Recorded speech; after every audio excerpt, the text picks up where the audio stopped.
Baik, perkenalkan nama saya Andra Saldi. Di sini saya sebagai pemateri kedua. Eh, di sini itu materi saya di langkah-langkah program pembelajaran individual. Program pembelajaran individual disusun dengan maksud untuk memenuhi kebutuhan setiap siswa. Prosedur yang ideal untuk mengembangkan program pembelajaran individual dikemukakan oleh Kitano dan Kebri pada tahun 1986. Memiliki 5 aspek, yaitu pembentukan program pembelajaran individual, menilai kebutuhan khusus anak, mengembangkan tujuan jangka panjang dan jangka pendek, merancang metode dan prosedur pembelajaran, dan menentukan evaluasi kemajuan anak. Yang pertama itu pembentukan PPI atau program pembelajaran individual. Langkah dalam penyusunan program pembelajaran individual adalah membentuk suatu tim yang disebut dengan tim PPI. Tim PPI inilah yang kelak mempunyai tugas untuk merancang susunan atau menyusun semua program pembelajaran. Anggota tim perancang PPI idealnya bersifat multidisiplin dan terdiri dari orang-orang yang bekerja dan memiliki informasi untuk dapat dikembangkan lebih lanjut di dalam menyusun rancangan program secara komprehensif. Secara umum, anggota yang dimaksud dalam tim PPI adalah para guru, PLB, kepala sekolah, guru umum, orang tua, dan spesialis lainnya seperti konselor, speech therapist, fisioterapis, pediatris, dan psikolog.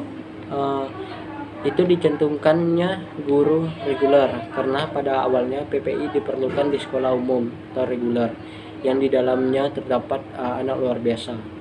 Untuk kondisi Indonesia yang dituntut pembentukan tim seperti yang digambarkan akan mengalami kesulitan, bahkan mungkin akan menjadi hambatan proses pelaksanaan pembelajaran individual.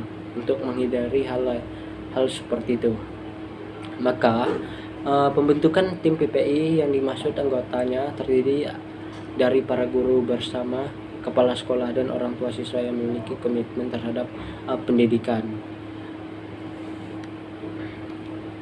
Pembentukan tim yang terdiri dari para guru, kepala sekolah, dan orang tua tidak akan mengurangi makna proses penyusunan program, karena sesungguhnya mereka lah yang sangat mengenai seluk-beluk beradaan anak. Nah, dalam proses pembentukan tim PPI, kepala sekolah merupakan ujung tombak. Di dalam tim, kepala sekolah memiliki posisi sebagai koordinator dan konsultan bagi para guru dan orang tua. Posisi ini dilakukan untuk menjaga kebebasan guru dan orang tua di dalam mengemukakan pendapat dan temuannya. Kepala sekolah, guru, dan orang tua akan duduk bersama dan merembukkan dan mencari kesepakatan serta solusi atas program yang akan direncanakan oleh guru.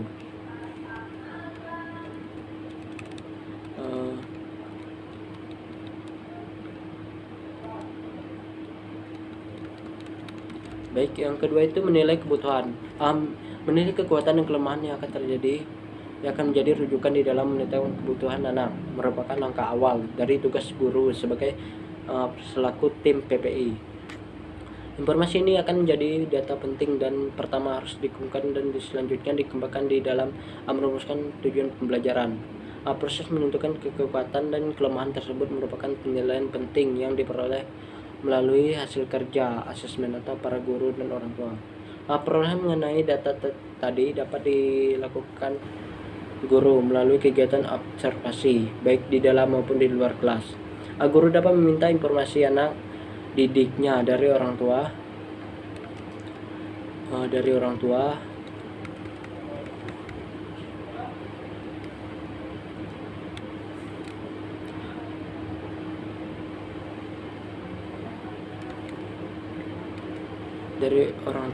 Data yang diperlukan meliputi riwayat hidup, kebiasaan-kebiasaan dan perilaku yang sering ditunjukkan, serta bantuan yang sering atau pernah dilakukan orang tua. Misalnya ketika orang tua berhadapan dengan putranya pada saat belajar, melakukan komunikasi, memberikan respon terhadap perintah dan kebiasaan-kebiasaan tertentu yang sering ia perlihatkan, dan lain-lain.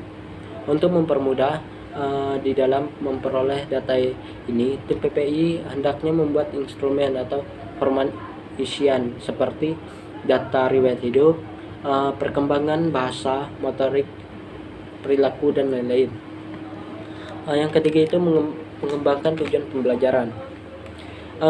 Dalam mengembangkan tujuan pembelajaran dapat dilakukan melalui penyelarasan antara materi yang ada dalam kurikulum dengan temuan hasil assessment.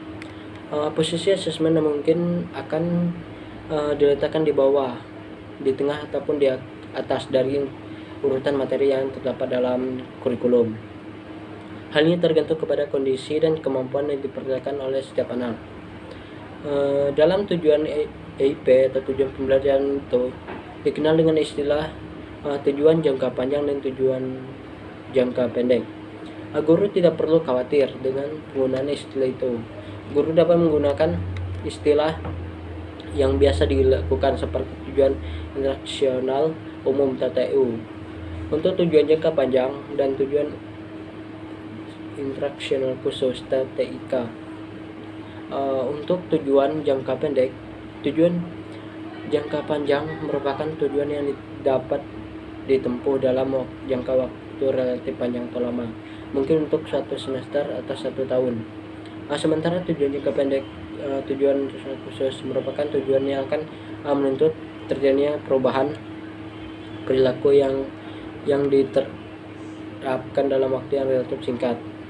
Untuk tujuan jangka pendek ini hendaknya dirumuskan secara spesifik atau mungkin hanya menuntut 1 atau 2 perilaku jelas, mudah diukur, dan bersifat kuantitatif. Artinya, rumusan tujuan jangka pendek menuntut suatu pernyataan yang jelas tentang perilaku yang diharapkan serta derajat keberhasilan yang dikehendaki. Mungkin hanya ini yang dapat saya sampaikan dari materi saya. Atas perhatiannya saya ucapkan terima kasih dan selamat pagi untuk kita semua.